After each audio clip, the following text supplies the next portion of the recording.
The Individuals with Disabilities Education Act, or IDEA, mandates a public education for all eligible children ages 3 to 21 and makes the schools responsible for providing the supports and services that will allow this to happen. IDEA also includes provisions for early intervention services for eligible children starting at birth.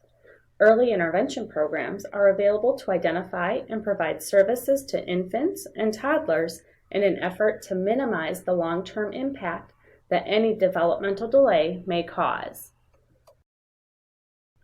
Research also shows that early intervention has the potential to positively impact future academic success. It has been very well documented that the early years between birth and age 36 months is a critical developmental period in a child's life, as these years provide the foundation for learning and later development. Truly, an ounce of prevention is equal to a pound of cure situation. Every child grows and develops according to his own pace. Although each child's development is individual, it still tends to follow a really predictable path. This path can be described as a series of developmental milestones that are demonstrated through physical or behavioral signs. Developmental milestones are a set of functional skills or age-specific tasks that most children can do at a certain age range.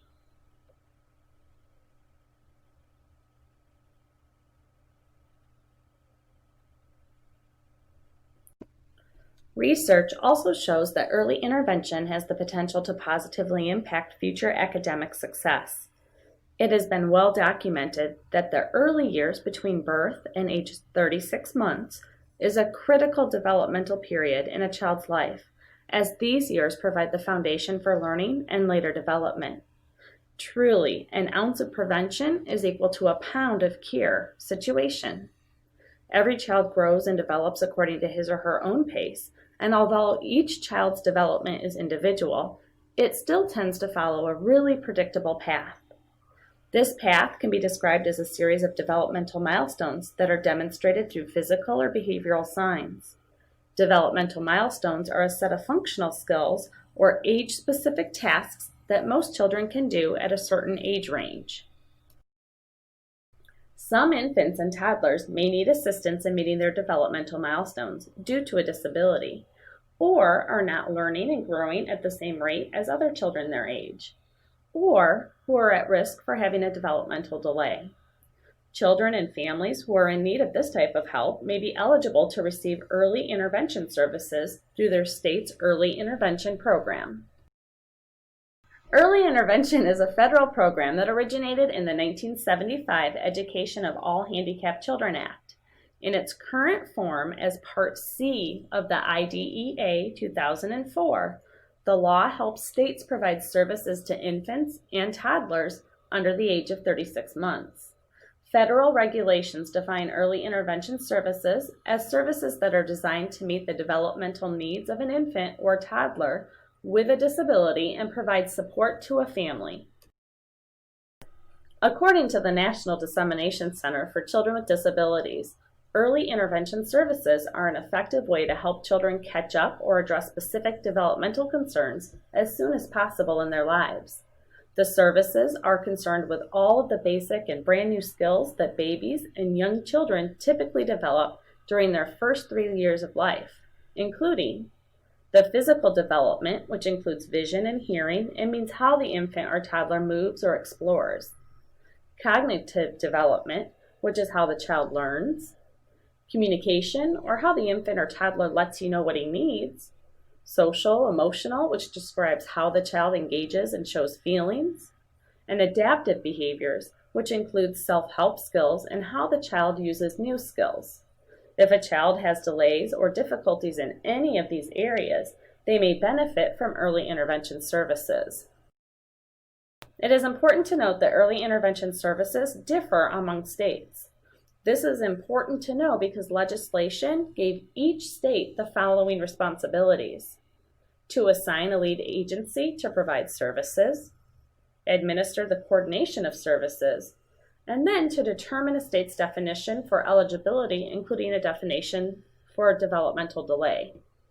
Although services in each state may look different, They have core characteristics based on legislative requirements. Infants and toddlers referred to the lead agency in their state because of a diagnosis or developmental concern are assessed and then evaluated based on a multidisciplinary team of professionals. In Illinois, that lead agency is the Child and Family Connections. There are 25 Child and Family Connections across the state, and each county is assigned to one. The referral and evaluations are free.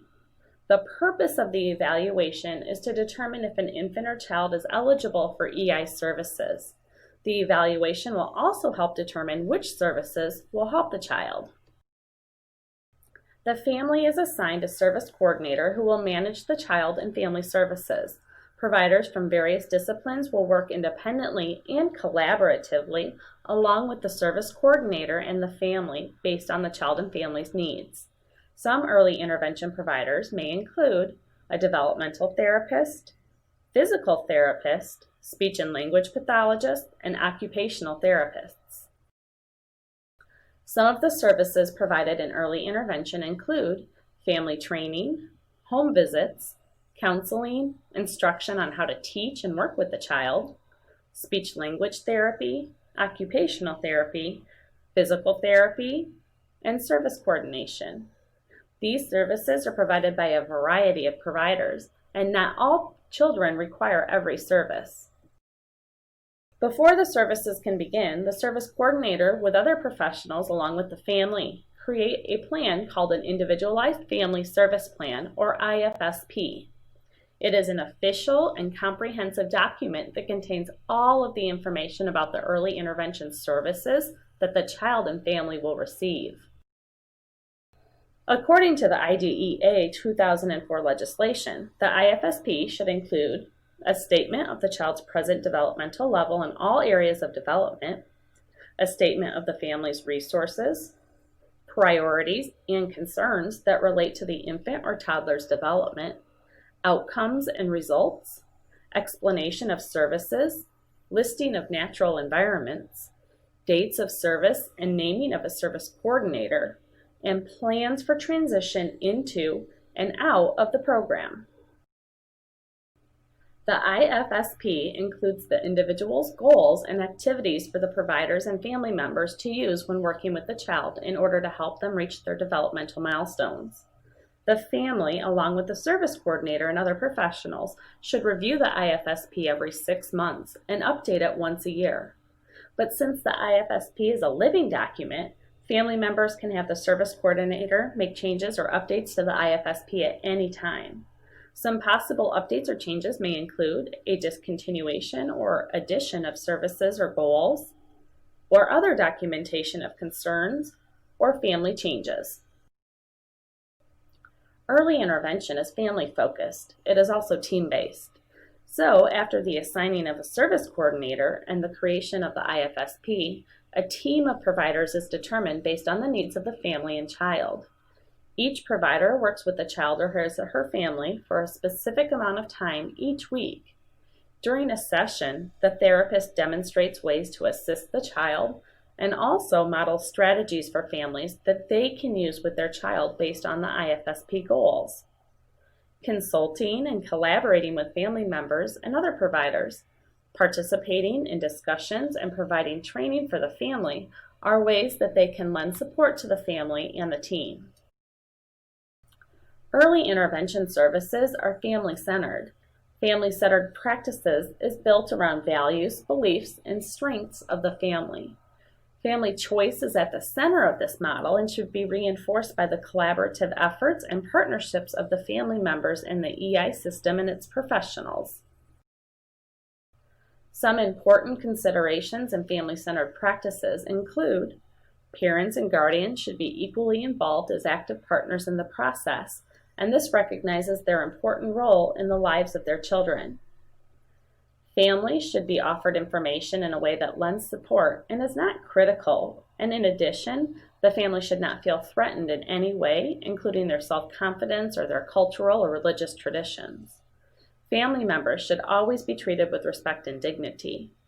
Providers should consider the unique needs of each child and family and also recognize the importance of individuality and variety within the population of families and children served in early intervention.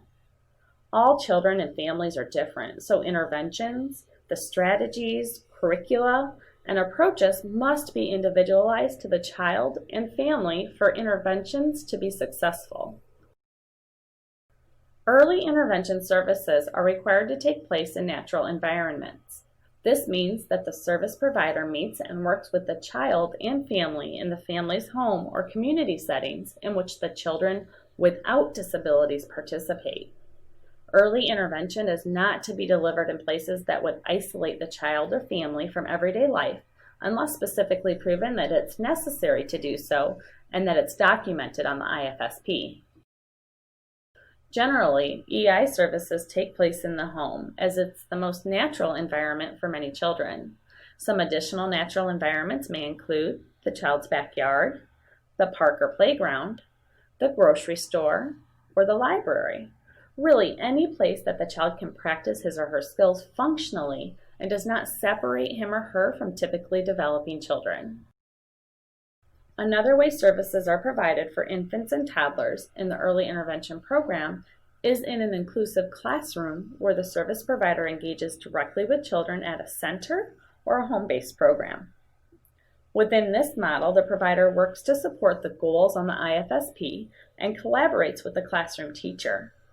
According to the Division for Early Childhood and the National Association for the Education of Young Children, early childhood instruction embodies the values, policies, and practices that support the right of every infant and toddler, his or her family, regardless of ability to participate in a broad range of activities and contexts as full members of families, communities, and society. Therefore, the child should be served by the provider alongside his or her typically developing peers. By the time the child is 2.5 years old, the family and the EI team will begin planning for the child's transition from the EI program to other services, usually into the school system to an early childhood program. When people use the term early childhood education, they are likely referring to programs targeted to children ages 3 to 5. These programs are offered through the public school districts. If the child is eligible for specialized services after his or her 3rd birthday, an individualized education program will be developed. The child's school district will be responsible for determining the child's eligibility for continued services and for developing the plan with the family. The Illinois State Board of Education and the Bureau of Early Intervention through the Department of Human Services have provided a workbook, When I'm 3, Where Will I Be?, to assist families, EI providers, and preschool service providers during this process. This will be included within your resources section of the module. In conclusion, the basics of early intervention are that it is for children aged birth to 3 with a delay or disability and their families. Services are protected by IDEA 2004 Part C legislation. Eligibility differs among states. There are many providers and services. A service coordinator manages the services, and an IFSP is created for each child and family. Early intervention is family-centered and takes place in natural environments, and the earlier the child receives services, the more benefit will be evident.